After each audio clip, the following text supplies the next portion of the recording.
Maharashtra diaries में आज हम बात करेंगे आरती साठे की, जो कुछ वक्त तक बीजेपी की प्रवक्ता थी, लेकिन अब उन्हें बॉम्बे हाई कोर्ट का जज बनाने की सिफारिश कॉलेजियम की तरफ से की गई है। और जैसे ही ये जानकारी सामने आई है, उसके बाद महाराष्ट्र में विपक्ष हमलावर हो चुका है। कांग्रेस का ये कहना है कि ये लोकतंत्र की हत्या है और इस तरह से अगर किसी पार्टी से जुड़े हुए शख्स को जज बनाया जाएगा तो इंसाफ किसे मिलेगा।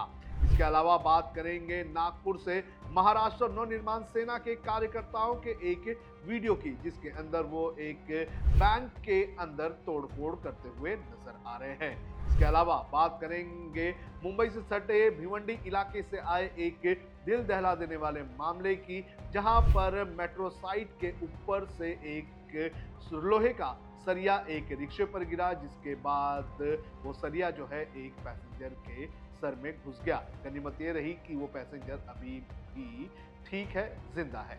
चलिए विस्तार से इन तीनों खबरों की चर्चा करते हैं। नमस्कार, आप देख रहे हैं लोकमत हिंदी। मेरा नाम है सुन कनौजिया।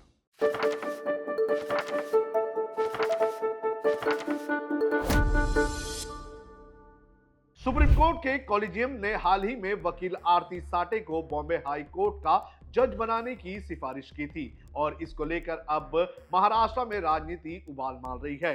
विपक्षी पार्टियां आरोप लगा रही हैं कि आरती साठे 2023 से 2024 तक भारतीय जनता पार्टी की प्रवक्ता थी। इस मुद्दे पर कांग्रेस और राष्ट्रवादी कांग्रेस पार्टी के नेताओं ने हमला किया है और कहा है कि ये लोकतंत्र की हत्या है। वहीं इस नियुक्ति पर बीजेपी ने आरती साठे का बचाव किया है। बीजेपी ने कहा है कि साठे ने 2024 में ही पार्टी की प्राथमिक सदस्यता से और सभी पदों से इस्तीफा दे दिया था।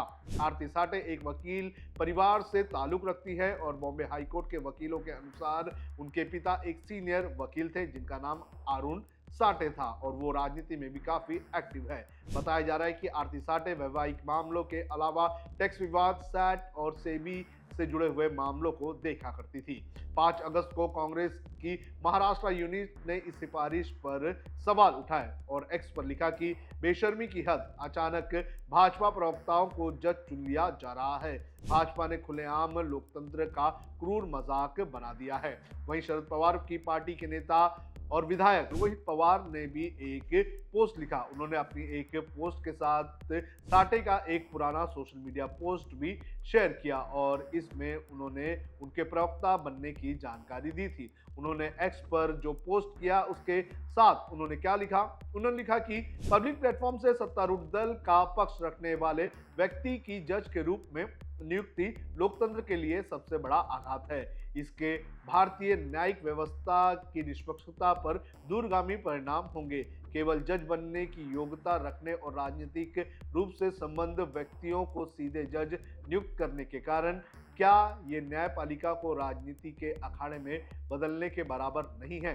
रोहित पवार ने भारत के चीफ जस्टिस बी.आर. गवई से इस सिफारिश को दोबारा विचार करने की अपील की है। उन्होंने कहा है कि संविधान में शक्तियों के बंटवारों का सिद्धांत इसलिए दिया गया है कि ताकि ये सुनिश्चित किया जा सके कि किसी के पास अनियंत्रित शक्ति ना हो, सत्ता का केंद्रीकरण ना हो और नियंत्रण व संतुलन बना रहे। क्या किसी राजनीतिक प्रवक्ता की जज के रूप में नियुक्ति शक्तियों के बंटवारों के सिद्धांत को कमजोर नहीं करती, आगे बढ़कर संविधान का नाश करने की कोशिश नहीं है?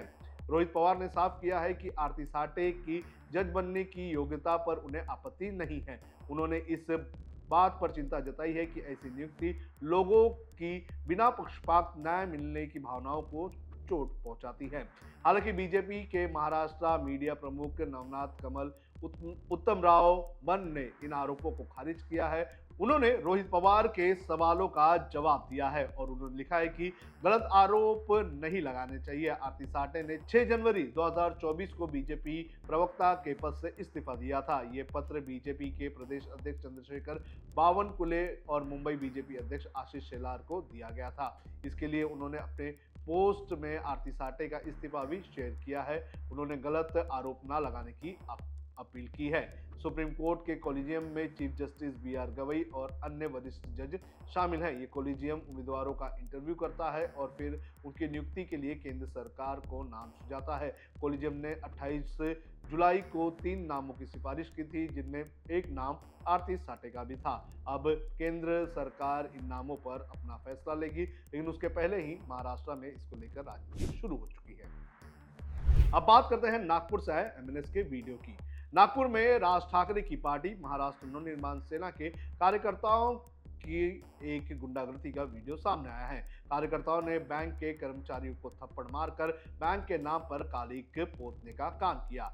बैंक की दीवारों पर लिखे नाम पर उन्होंने स्प्रे से यस बैंक, भ्रष्टाचारी, महाराष्ट्र विरोधी जैसे नारे भी लिख दिए। हंगामे के बाद कुछ मनसे पदाधिकारियों को पुलिस ने हिरासत में ले लिया, लेकिन ये हंगामा क्यों हुआ ये भी आपको बता देते हैं।